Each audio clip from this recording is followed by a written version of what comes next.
Nosso palestrante, né, como eu disse na semana passada, fazendo a apresentação, nós temos palestrantes locais, regionais, internacionais. Hoje nós vamos ter um palestrante local, prata da casa. Local de nascença. Local de nascença. Já esteve conosco ano passado, esteve presente naquela palestra maravilhosa, aquela semana espírita emocionante para nós. E é com um grande, imenso prazer que a gente convida o nosso companheiro Márcio Vicário para iniciar a nossa semana espírita, que com certeza será uma semana de muita luz. Que todos aproveitem o máximo, desfrutem o máximo da nossa semana. Que as suas palavras, como eu disse na prece, possam ser claras, objetivas e ajudar a cada um aqui presente a refletir, a ter uma melhor reflexão do Evangelho de Cristo. Eu convido a fazer o uso da palavra. Antes de tudo, estar no nosso lar é elevar o coração às alturas, porque além da força imensa que essa casa transmite, ainda tem os corações amigos a pulsar, torcendo pela gente. E quando você está entre amigos, as coisas são muito mais fáceis. O tema da semana é espírita, Deus, Cristo e caridade. E isso para nós espíritas, e principalmente para nós espíritas mineiros, é de um valor imenso. Porque temos o livro, Brasil, Coração do Mundo, Pátria do Evangelho, o livro mais falado e menos lido de toda a biblioteca espírita. Conta que Jesus veio visitar o planeta Terra na metade do século XIII, eu acho, por aí, e ele ficou entristecido, porque a árvore do Evangelho que ele plantou na Europa, na Palestina, tinha perdido o sentido, ela não estava frutificando, porque as terras estavam lavadas de sangue, de ódio, de rancor. E onde ele fincou o amor, aonde ele fincou a ternura, aonde ele fez toda aquela maravilha da sua presença, era sinal de guerra, era sinal de briga, era sinal das cruzadas. Então, ele junto com a cúpula dos espíritos superiores, ele falou, nós temos que transportar a árvore do Evangelho. Fala para lá, mas tem a terra do cruzeiro, que lá estão encarnados espíritos simples, lá não tem sangue, lá não tem maldade. Então ele decidiu, que a árvore do Evangelho ia sair de onde estava e vir para cá. Contam que foi uma reunião suntuosa de espíritos iluminados, e ele escolheu Ismael para ser o tutor da terra brasileira.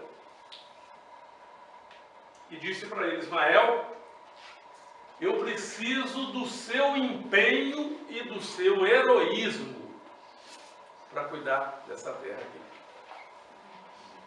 E nesse momento, o estandarte branco que Ismael carregava transfigurou as palavras Deus, Cristo e caridade. Então nós estamos extremamente alinhados com a vontade de Jesus Cristo. E quando você está assim, não tem jeito de dar nada errado. Tudo é normal, tudo acontece certo. No momento da escravidão, onde havia uma dor imensa, havia um desespero imenso, Ismael correu, deve ter pedido uma assembleia, deve ter pedido uma reunião com Jesus, e falou, pelo trem lá no Brasil está feio. Está tendo muita dor, está tendo muito castigo, está tendo muita confusão. Aí Jesus falou assim, olha, você procura todo aquele espírito que fracassou usando o meu evangelho de forma errada. Você procura todos aqueles desesperados do crime, aqueles que deram prejuízo, e manda reencarnar lá, na terra do Cruzeiro, porque aqui vai ser o hospital. Então o nosso Brasil, terra do Evangelho, ele é antes de tudo um hospital, é um lugar onde as almas se recuperam. Irmãos nossos de diversas reencarnações sofridas, reencarnam no Brasil e aprende a compreender a tolerância. Então nascer no nosso país não é coisa fácil não, né? No nosso tema objetivo que a gente tem que tratar hoje, né? Atributos e providência. Eu tenho que olhar porque eu falo previdência e NPS, né? Então, confere ali, atributos de previdência, providências, né? Divina. O Allan Kardec, no início do livro do Gênesis, ele começa a explicar o que é uma revelação. Que a revelação ela tem que ter o fundo, né, da verdade, que não pode ser discutida, que é correta. E ele traz as 3 revelações, que a primeira foi o Moisés, na personificação do legislador, do homem duro, do homem correto, do homem sóbrio. Depois Jesus, que era puro amor. E a terceira revelação, que é o nosso Espiritismo, que não está galgado em uma pessoa, mas numa doutrina, numa forma de pensar, numa forma de viver, né? E ele diz que a grande transformação que Jesus causou com a revelação dele é que ele mostrou para todos nós a diferença do Deus de Moisés para o Deus real. Antes de Jesus, o Deus era temido, era um Deus que vingava, que banhava as terras com o sangue do inimigo, era um Deus que tinha apadrinhados, que tinha escolhidos. E Jesus veio nos trazer um Deus de amor, um Deus de entendimento, um Deus de justiça e um Deus de bondade. E Kardec continua falando de acordo com a visão que a religião tem de Deus, assim é o seu comportamento. Isso para nós espíritas é extremamente importante.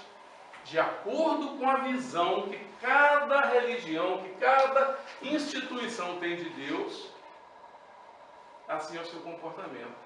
Então nós temos algumas que o sujeito, ele não pode nem sair de casa, ele não pode nem conversar, né? A mulher tem que usar burca. Por quê? Porque o Deus ainda é aquele Deus temido de Moisés, ainda é aquele que faz sofrer, que cobra até o último centímetro. Quando nós entendemos Jesus Cristo, nós vimos que Deus é um Pai. Que Deus é um Pai extremamente inteligente e consciente para com seus filhos. É um Pai que tem uma paciência infinita, que aguarda a melhoria do nosso coração.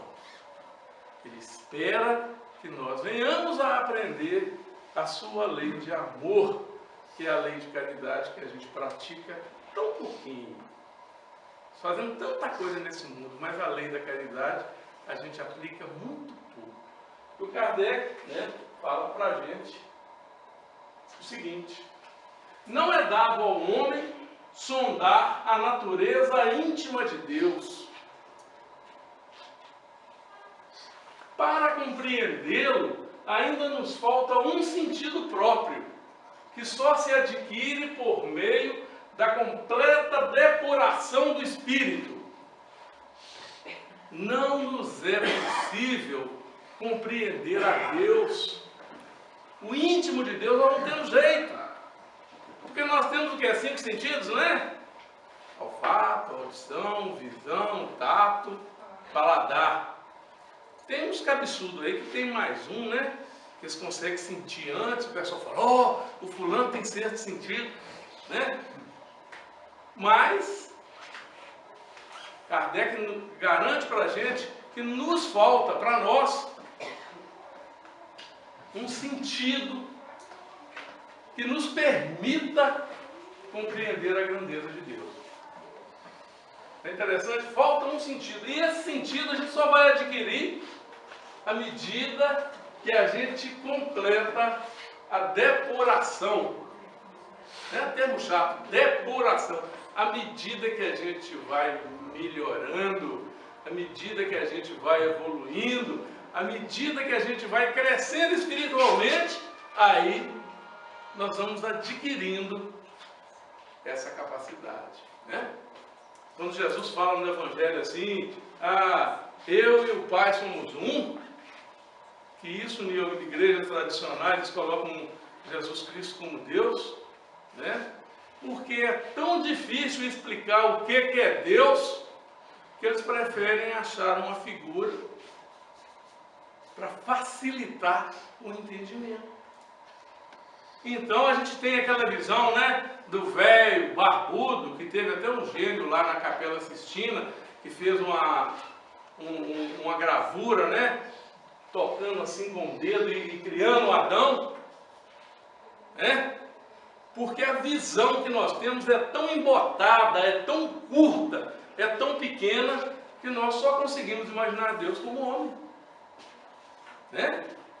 Ainda falo assim, e Deus criou o homem à sua imagem. Isso não facilitou demais? Se Deus criou um homem à sua imagem e eu sou homem, Deus é uma porcaria, gente. O nosso orgulho é tão grande, o nosso orgulho interno, ele é tão avassalador, né? Que a gente se sente criado à imagem de Deus. Temos que pensar um pouquinho, temos que avaliar um pouquinho esses conceitos, à medida em que a gente vai adquirindo experiências reencarnatórias, à medida que nós vamos largando esse lixo, essa sujeira de orgulho, de ciúme, de rancor que nós temos ainda dentro de nós, esse sentido que nos falta nos é ofertado. Porque o Criador não tem favoritos. O Criador não tem favoritos. Então nós começamos a nossa reunião aqui, nós fizemos a oração de São Francisco de Assis. Uma das coisas mais simples e mais arrebatadoras que existe no mundo. Sabe por quê? Porque ele sentia profundamente cada sílaba dessa oração. Ele não falou ela de boca para fora, não. Ele era assim. Ele dizia, pregai o Evangelho, usai todos os recursos, pregai o Evangelho. Se preciso, use a palavra. Se preciso, use a palavra. Ele era a bondade caminhando. Então, uma oração igual essa tem força, porque antes de existir a palavra, existia o pensamento, a vontade, o querer dele. Ele queria ser assim. Quando Paulo fala, já não sou eu que vivo, mas é o Cristo que vive em mim, é porque ele tinha jogado muita dessa podridão para fora. Ele já tinha conseguido colocar dentro de si esse sentimento que falta, essa capacidade que falta, né? Enquanto nós estivermos pensando que nós somos criados à imagem de Deus, nós vamos achar que nós estamos muito bem. Nós não precisamos de mudar, não. Vamos mudar para quê? Eu fui criado na imagem do homem. Continuaremos com o nosso coração pesado, com o nosso coração triste. Então é necessário fazermos essas mudanças. Se não pode penetrar na essência de Deus, o homem pode, pelo raciocínio, chegar ao conhecimento de seus atributos essenciais, não são todos, essenciais, porquanto, vendo que ele absolutamente não pode ser, sem deixar de ser Deus, deduz daí o que ele deve ser. Parece complicado, mas não é. Se eu observar as coisas que Deus não pode ser, eu vou descobrir as coisas que Deus é. Nós vamos falar de providência divina, né? Quantas e quantas vezes alguém chega perto de você e fala assim: ah, Deus lhe pague. Deus lhe pague. A gente não sabe o peso dessas palavras quando ela é dita de um coração sincero. Porque todo recurso vem dele. E quando isso vem de um coração sincero, você está ganhando muito mais do que dinheiro, meu companheiro. Você está ganhando muito mais do que as glórias mundanas, do que as honrarias dos homens. Né? Mas como é que nós fazemos essas coisas? Fulano me deve, fulano fez isso para mim, se Deus quiser, ele vai pagar. Nunca falei isso, não? Né? Ela fez isso, bem feito, Deus está vendo. Falamos, gente? Quer dizer, nós colocamos Deus como um pano de prato, como um ajudante nosso. O sujeito me fez alguma coisa que eu não gosto, que eu não quero, que eu estou com raiva dele, né? O meu pensamento é o mais encardido possível para cima daquela pessoa, né? Mas eu preciso de uma ajuda para encardir ele mais um cadinho. Assim, se Deus quiser, fulano vai pagar. Não temos a consciência do que vem a ser Deus, do que vem a fê-lo. O exemplo que Kardec dá no livro do Gênesis é a coisa mais engraçada, mais simples do mundo. Tem um passarinho voando, de repente ele cai atingido por um chumbo. Você pega o passarinho, olha, ele tomou um tiro. Você não vê quem atirou, mas você sabe que existiu um caçador muito hábil que conseguiu acertá-lo no ar.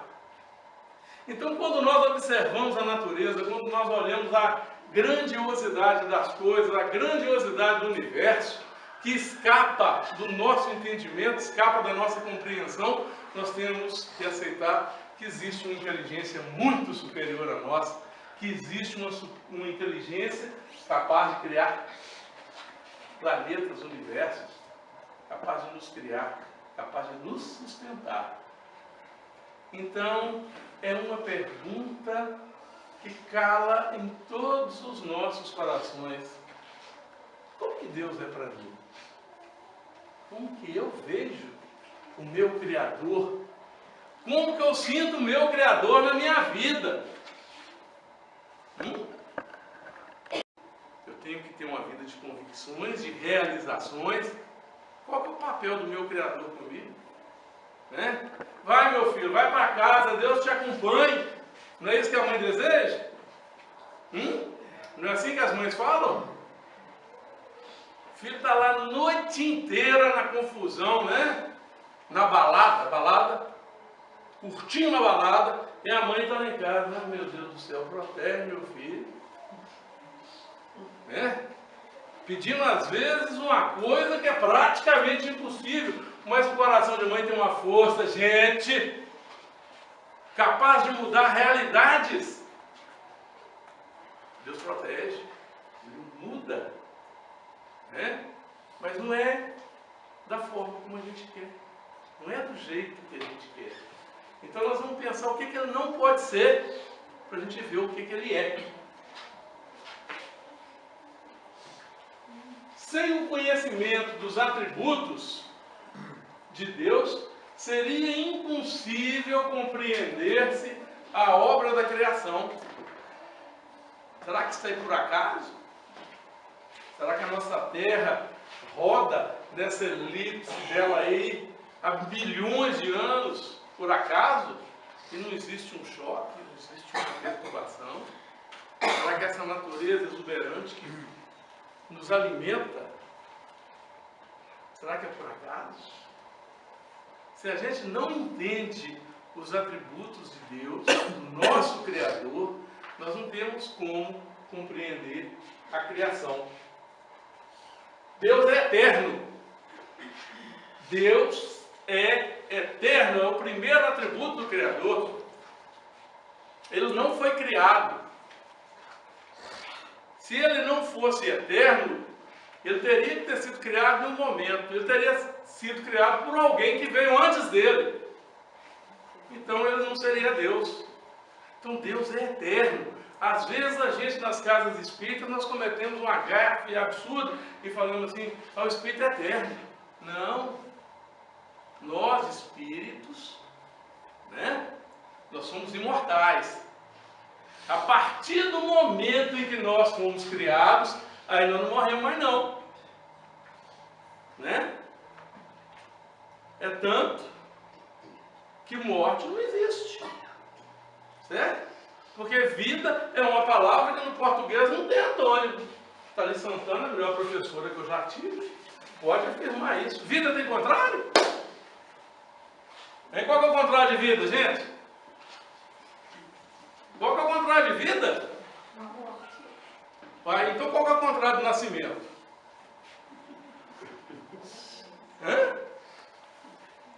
Morte é o contrário de nascimento, gente. A pessoa nasce, a pessoa morre. Vida não tem contrário, não. Porque a vida, ela continua. Você vai estar encarnado, você vai estar desencarnado, você vai estar nesse plano um no outro. Né? Não existe o contrário para a vida. Você pode fugir da morte. Né? Fugir da vida, não. Os nossos irmãos coitados que cometem a loucura do suicídio aprendem isso a alto custo. Não pode fugir da vida. Porque a vida é dádiva de Deus. Ele te deu, é sua. Não existe força no universo capaz de tirar aquilo que Deus te deu. Ele te fez imortal e Ele é eterno. Não existia nada antes dele. Então, o primeiro dos atributos do Criador é ser eterno.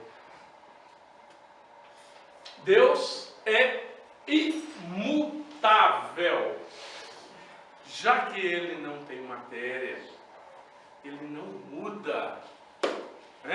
Então eu vou subir aquele morro de joelho ali para ver se eu agrado Deus. Ele não vai mudar de opinião. Ele não é político corrupto. Não, eu vou fazer uma promessa, porque se eu ganhar na loteria, eu vou lá pintar o asilo. Aí eu ganho e pinto ele de cinza. Não adianta eu fazer promessa para mudar, porque Deus é imutável. Ele não muda.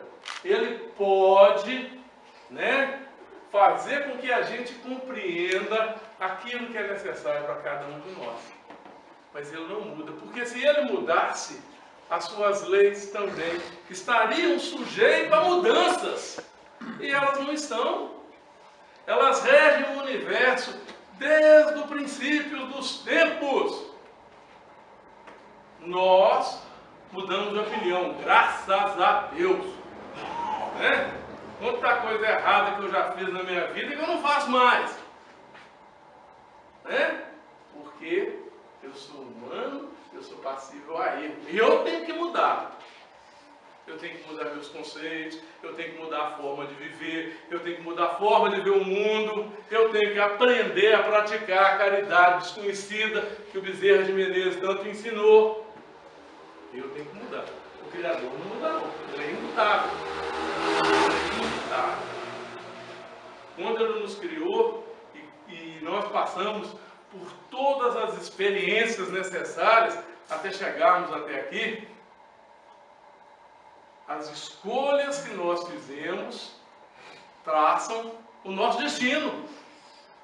Então aquele infeliz que fala assim, Deus castiga, sabe nada. O compadre Washington que falava isso, não sabe nada, inocente.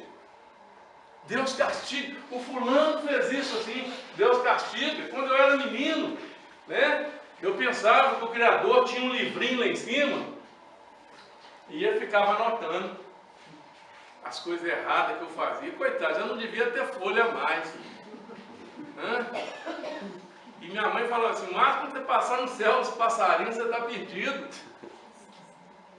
Era uma forma de me assustar. E muita gente até hoje assusta com medo de Deus, que é um Pai de infinita bondade, inmutável. O que é certo, é certo. Ele não fez nada errado. Se tem alguma coisa que é ruim no mundo, não veio de Deus, não, veio do homem. Temos que pensar nesses atributos. Material. Porque se ele fosse de matéria, a matéria sofre mudança? Não sofre? Então ele não seria eterno. Ele teria que passar por evoluções. E se ele for passível de mudanças, ele não é Deus. Isso parece intrigante, né? Quando nós pensamos, ele é imaterial. Então aquela imagem que você tem do velhinho, fazendo assim, ó, pode esquecer. Pode esquecer. O Kardec fala que a imagem de um fluido, né, que movimenta alguma coisa, que expande dentro de um espaço, se fosse um fluido só mecânico, não teria sentido. Mas se fosse um fluido inteligente, que invade os espaços, você começa a compreender um pouco o que é Deus. E ele fala que você imagina um fluido que ocupe todos os espaços do universo. E esse fluido é extremamente inteligente. Não é a visão exata de Deus, mas é uma visão muito melhor do que aquela do velhinho. Compreendamos isso. Então Deus está ao lado de todos nós, né? Ele está junto de todos nós. Deus é onipotente. Ele é soberano, ele é onipotente. Não tem ninguém com mais poder do que ele. Certo? Não tem ninguém com mais poder do que ele. Porque se tiver alguém com mais poder do que Deus, ele deixa de ser Deus. Mas nas religiões tradicionais, eles inventaram aquele nosso irmão, né, das trevas, que eles falam que ele tem tanto poder quanto Deus. Um anjo caído. Mas se Deus tem todo o poder, tem todo o conhecimento do tempo, para ele não existe ontem nem hoje, ele sabia que esse anjo ia cair. Então ele fez alguma coisa ruim? Não fez? Ele fez alguma coisa destinada ao mal? Não, não fez. Então isso aí é uma criação do homem, não é uma criação dele. Não, mas existe tanto mal no mundo que tem que ter alguém organizando isso. Ah, tem sim. Tem humanos, espíritos, que estão com o coração tão endurecido, mas tão endurecido, que vibra tanto no ódio, que vibra tanto no rancor, que se assemelham a essa figura aí. Mas não é criação de Deus, não. É escolha. É escolha. E ele não vai viver eternamente nessa situação, porque um dia ele vai compreender e vai correr para atingir a luz. Ele vai correr para atingir o bem. E a gente não deve julgar, não, porque às vezes algum desses irmãos acordam e praticam o bem de uma forma tão intensa e tão profunda que larga a gente para trás. Porque nós somos realmente espíritos naquela condição da água morna, né? O banho-maria, né? Você não faz o mal, você não faz o mal, mas também você pratica muito pouco bem, né? Então a gente fica naquela posição de travado. Já ouvi falar do caranguejo? Tinha até uma dança do caranguejo, que dá 3 passos para lá e dá 2 para cá, né? Normalmente a nossa humanidade está fazendo assim. Né? Eu não faço o bem que eu quero, mas faço o mal que eu não quero fazer. É o Paulo. Paulo falou isso. E nós vivemos assim às vezes. Eu não quero ter raiva não, mas tem. Eu não quero xingar não, mas xingo. Aquele motorista barbeiro, ele passou na minha frente, ele fez isso. Eu queria perdoar, mas eu não aguento. Eu abro a janela e lembro da progenitora dele. Eu não faço o bem que eu queria, mas eu faço o mal que eu não queria fazer. Deus, onipotente, todo o poder, toda a glória, todo o poder, não tem nada mais poderoso. Então quando você fala assim, Deus me pague, pode falar com o coração, porque Ele paga mesmo. Deus te abençoe, é a coisa que mais falta no mundo hoje, porque antigamente a gente procurava os nossos pais, os nossos padrinhos, as pessoas mais velhas da nossa família, e falava assim, bença tio, bença pai, né? E eles falavam da forma mais natural, mais mecânica, mais bonita do mundo. Deus te abençoe, meu filho. O que está faltando disso nesse mundo, gente, é um absurdo.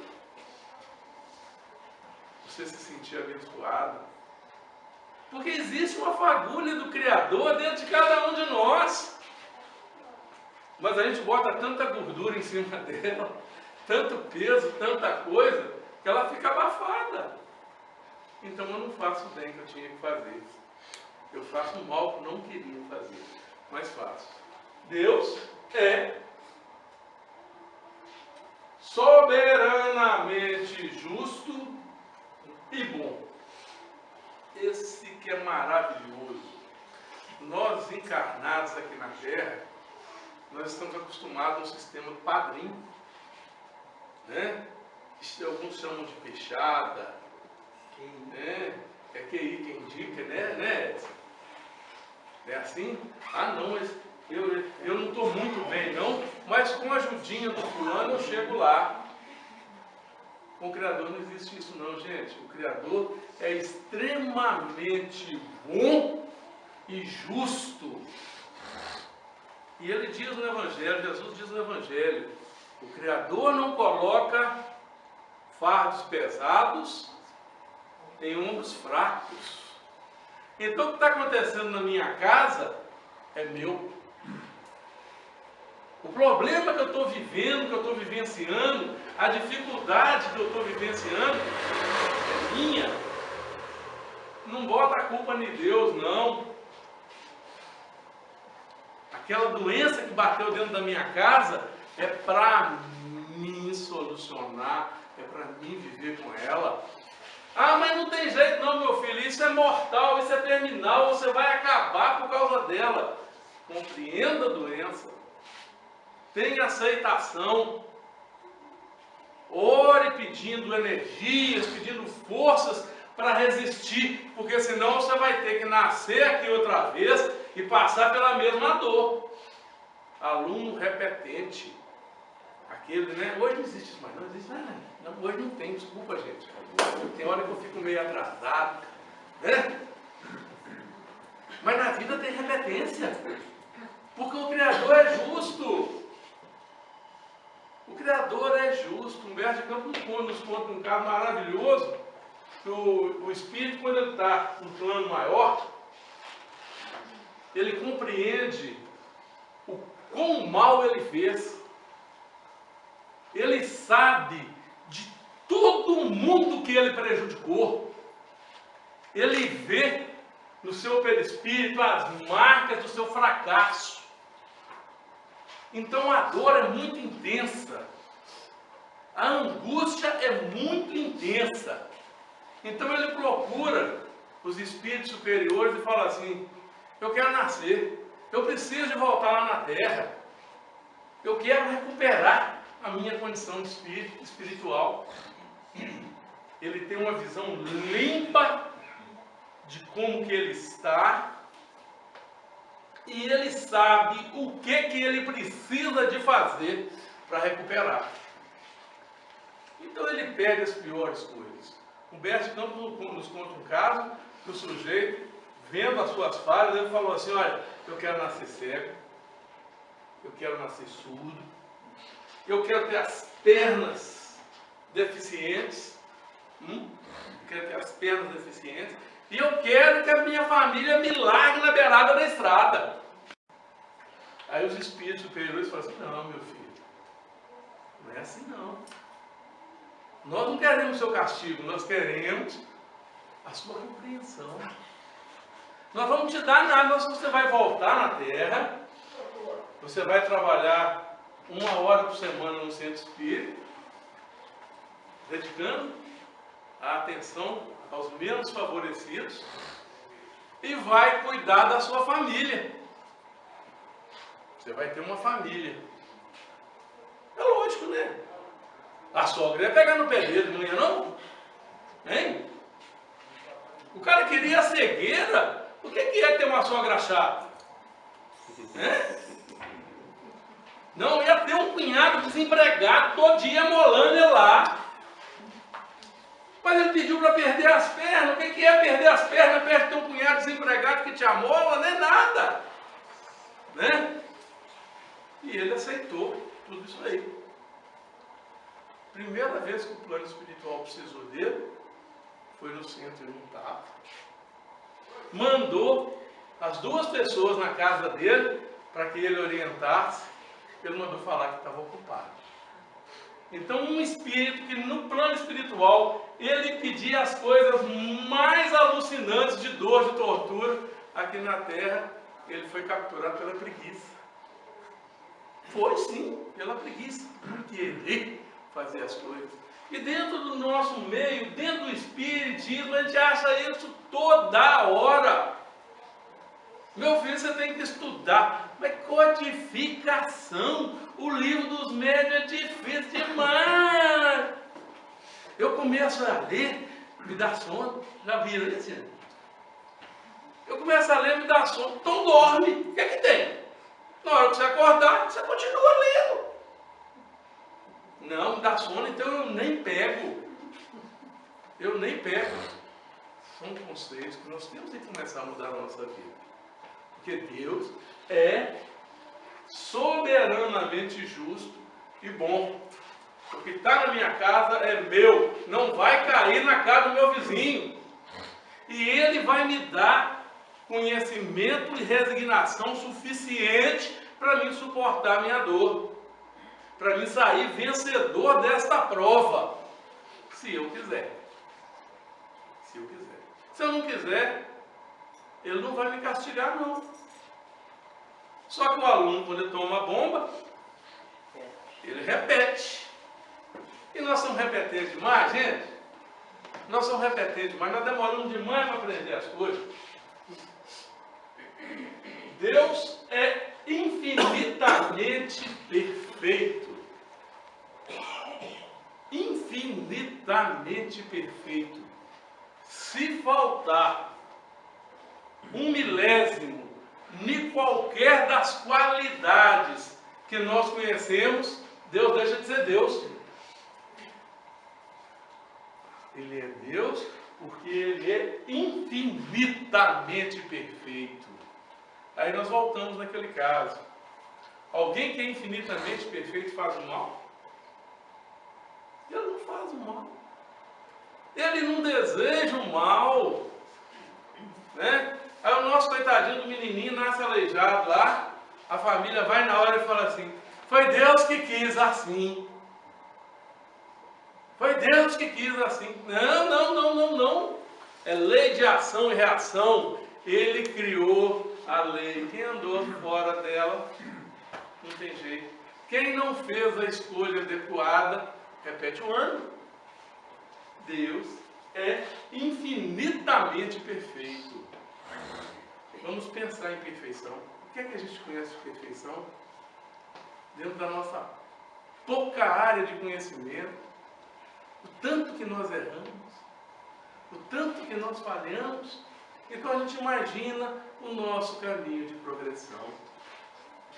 Nós imaginamos, né, o tanto que nós temos que fazermos ainda para adquirir aquele sentido que falta, para compreender aquilo que falta, para nós entendermos o Criador.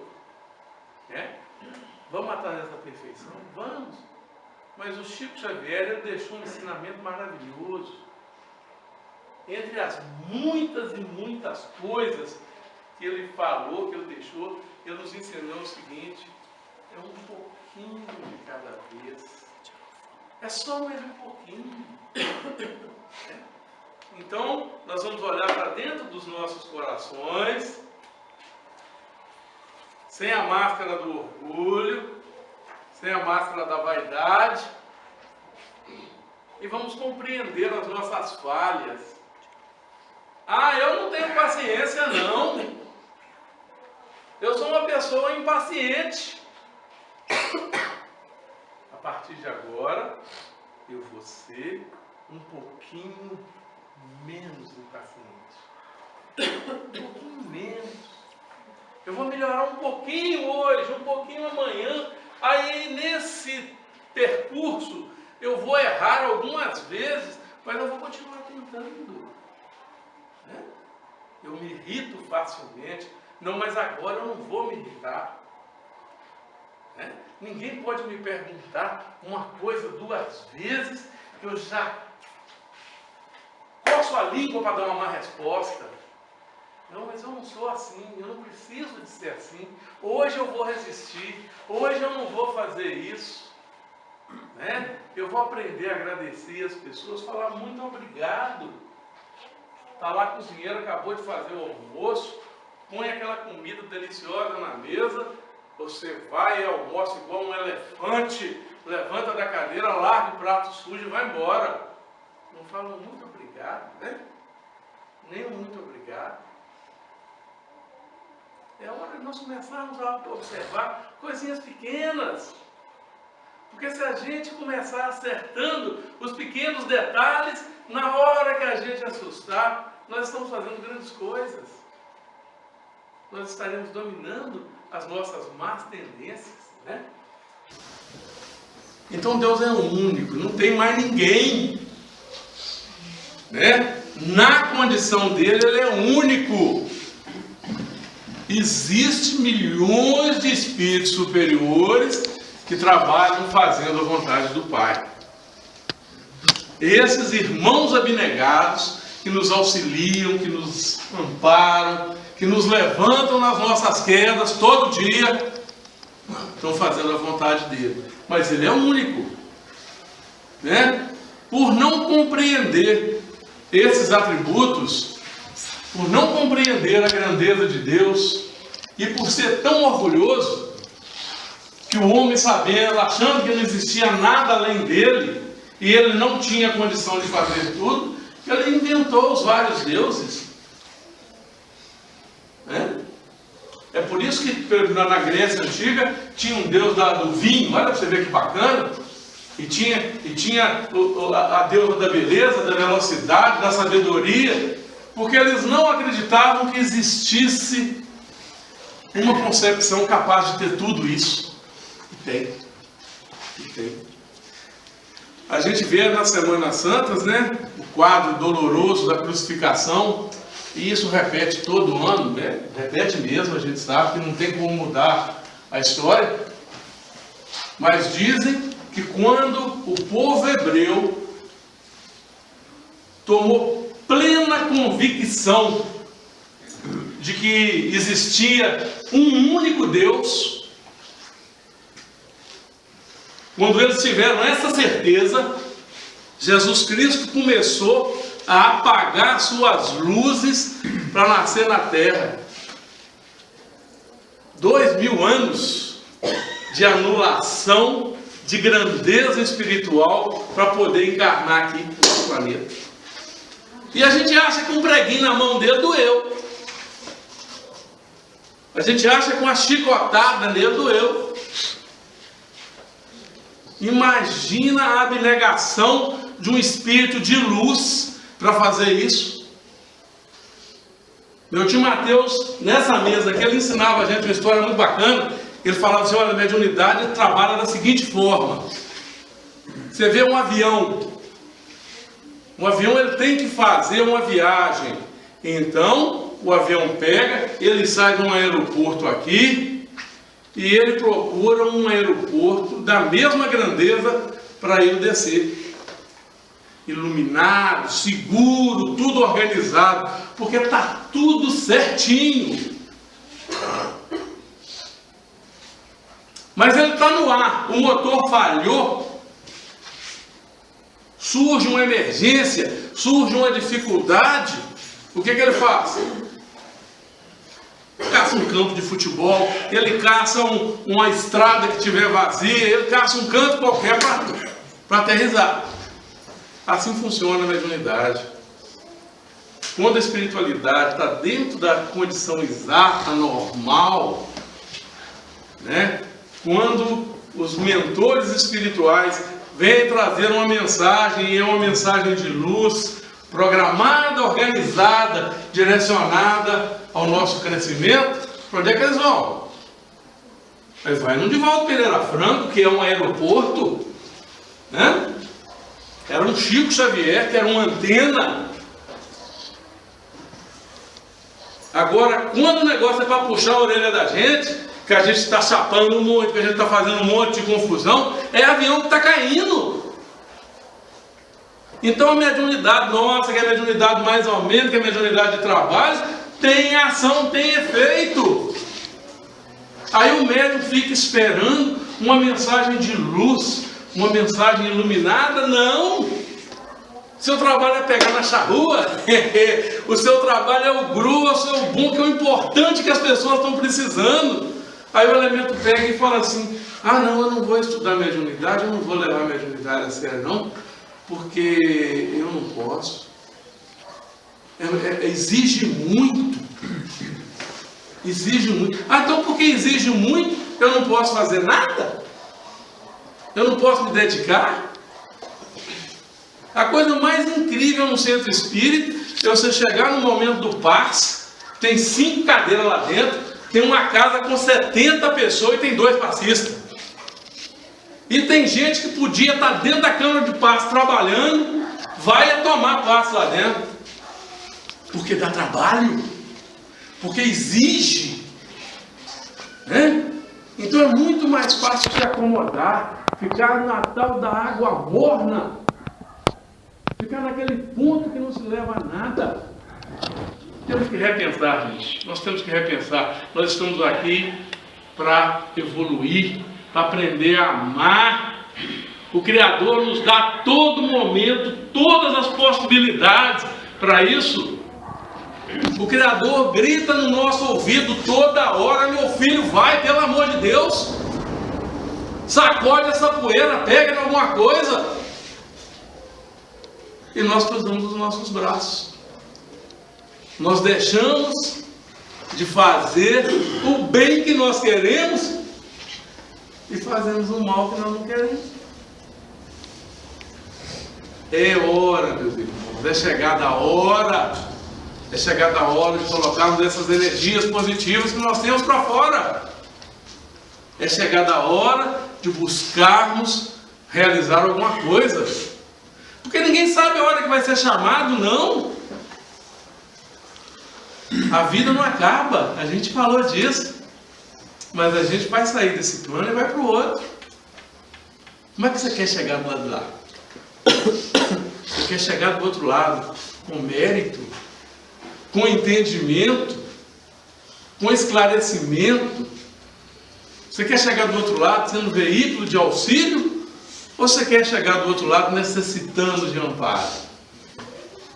São escolhas que nós mesmos temos que fazer. Deus é, pois, a inteligência suprema e soberana, é único, eterno, imutável, imaterial, onipotente, soberanamente justo e bom e infinito em todas as perfeições. Ele ocupa todos os espaços do universo e não existe 1 milímetro, nenhuma dimensão que está fora do seu comando e da sua compreensão. Então, às vezes, os nossos irmãos, lá no umbral mais profundo, no lodaçal, na lama, no charco da tristeza e da angústia, quando ele lembrar que ele tem um pai, e direcionar um pensamento sincero a esse pai, ele é atendido. André Luiz, o nosso lar, nos dá esse exemplo da forma mais linda, mais bacana do mundo. Depois de 7 anos angustiado, sofrendo, ouvindo gritos, ouvindo urros, sendo chamado de suicida, ele parou e pensou: gente, tem que ter uma causa, tem que ter uma razão, tem que ter uma inteligência que coordena tudo isso, tem que ter um Criador. E se esse Criador cuida das plantinhas, dos animais, por que ele não vai cuidar de mim? Aí ele diz no nosso lar que ele fez uma oração, que ele não sabe quanto tempo demorou, ele não sabe quanto tempo durou, ele só sabe que lágrimas quentes desceram no seu rosto. Então foi uma oração tão sincera que brotou lágrimas. Nesse momento, Clarence chegou e falou assim: meu filho, nós viemos te resgatar. Será que nós vamos ter que passar por isso, gente? Será que nós vamos ter que passar por esse umbral, nós vamos ter que passar por essa angústia, para a gente aprender a conversar com o nosso Criador?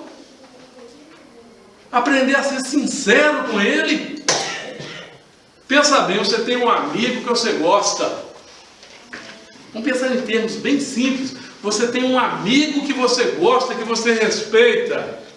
Aí de repente você descobre que esse amigo está falando mentira para você.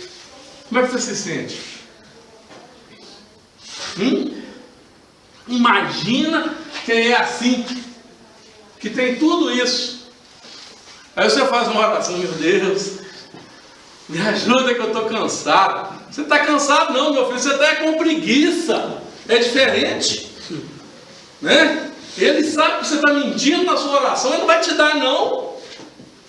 Ele não vai movimentar as energias suntuosas do universo para ajudar um mentiroso. Não é possível, não é possível. Então nós temos que melhorar a nossa condição de conversar com sinceridade, né? Errar nós vamos, acertar nós vamos, mas vamos ser mais sinceros com nós mesmos. Vamos ser mais diretos com nós mesmos, porque se a gente fizer isso, nós estamos no caminho exato da evolução. Nós estamos no caminho exato de receber as coisas maravilhosas que Ele tem para nos dar. Bom, preparando para a gente encerrar, providência, que eu não podia deixar de falar dela, não falei previdência, tá? Providência é a solicitude de Deus para com as suas criaturas. Deus está em toda parte, tudo vê e a tudo preside, mesmo as coisas mais insignificantes. É nisso que consiste a ação providencial. Então a providência divina é a bondade de Deus para com as suas criaturas. É a bondade de Deus para a gente, né? Ele nos dá tudo o que nós precisamos para o nosso crescimento. Só que nós pensamos muito no nosso crescimento financeiro, né? Nós pensamos muito no nosso crescimento social, né? Eu quero ser amado, eu quero ser aplaudido, eu quero que todo mundo me ache o cara mais bonito, mais simpático desse mundo. Isso Ele não pode me dar, né? Porque Ele me dá aquilo que eu preciso para o meu crescimento como ser humano, como espírito imortal. Ele me dá, às vezes, as dores mais difíceis, para que eu compreenda que o amor cura a multidão de pecados. Às vezes, Ele me dá a doença mais terrível, porque eu a determinei no meu perispírito, com o meu comportamento, com a minha incompreensão, com a minha falta de amor, com a minha falta de zelo. Então a providência, ela nos dá exatamente aquilo que nós precisamos. Duas questões no Livro dos Espíritos. A questão 963 do Livro dos Espíritos: com cada homem, pessoalmente, Deus se ocupa?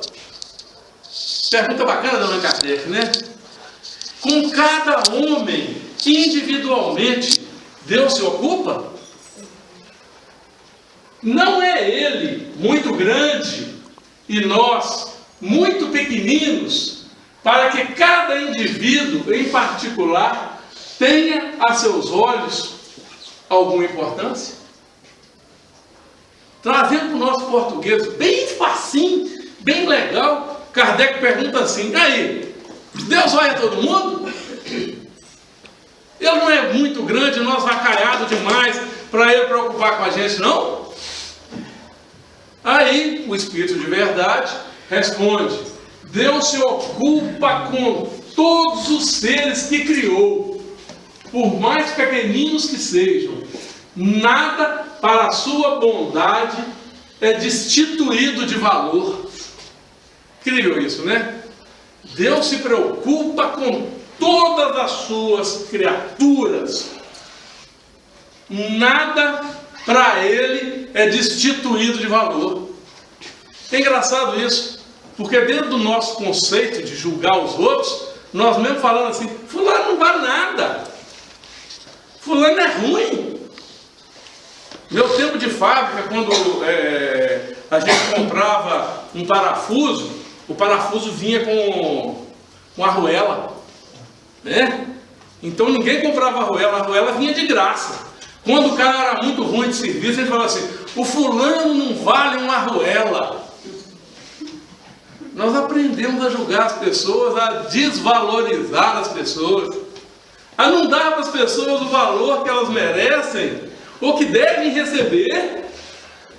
O Criador não. O Criador, da sua bondade, nada é destituído de valor. Então nós temos que realmente mudar isso. Você não foi colocado aqui por acaso. Você não nasceu naquela família por acaso. Você não está nessa cidade por acaso, trabalhando nessa empresa com essas pessoas à toa. Tudo tem um sentido, tem um significado. E você é a pessoa mais importante de sua vida, compreenda isso. Às vezes a gente fica aguardando ser levantado, ser reerguido, quando na realidade toda a força vem do Criador para cada um de nós. É só nós determinarmos isso, é só nós querermos que isso aconteça. Ele não esquece ninguém. Todo mundo tem valor e todo mundo vai ser assistido, né? Mas quando eu não quero, o meu livre-arbítrio é respeitado, né? Então, às vezes, alguns espíritos ficam uma certa centena de anos estacionados, parados, porque não querem. Porque uma das potencialidades da nossa alma é o querer. E o Criador respeita isso. Se eu não quero, eu não quero. Fica aí. Né? O dia que você quiser, ele te aceita no grupo dele. Mas, será necessário que Deus atente em cada um dos nossos atos para nos recompensar ou punir? Esses atos não são, na sua maioria, insignificantes para Ele? Deus tem suas leis a regerem todas as nossas ações. Se as violais, vossa é a culpa. Indubitavelmente, quando um homem comete um excesso qualquer, Deus não profere contra ele um julgamento, dizendo-lhe, né, que ele cometeu uma coisa. Por exemplo, foste guloso. Por que será que eu escolhi isso, hein?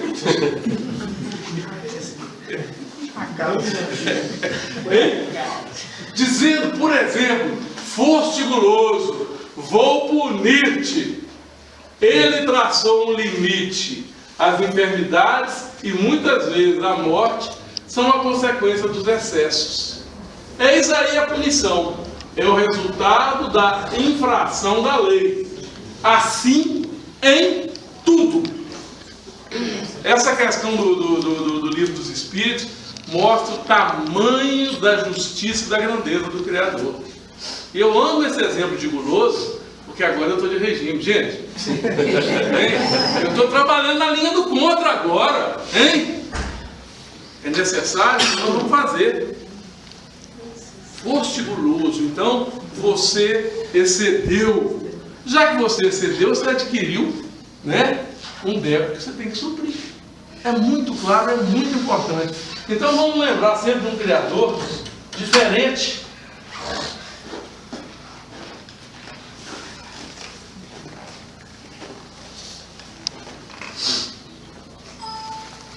Uma coisa aqui, deixa eu lá.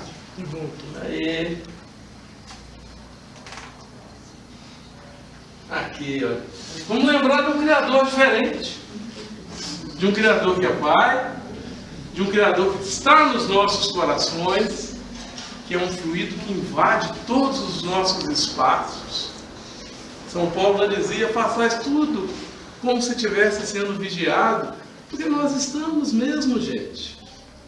Vamos lembrar do Criador como alguém que nos sustenta, que nos ampara, que nos dá as energias que nós necessitamos para viver, para continuar vivos, né? O tempo todo, a vida toda, hoje, amanhã, mês que vem, o tempo todo.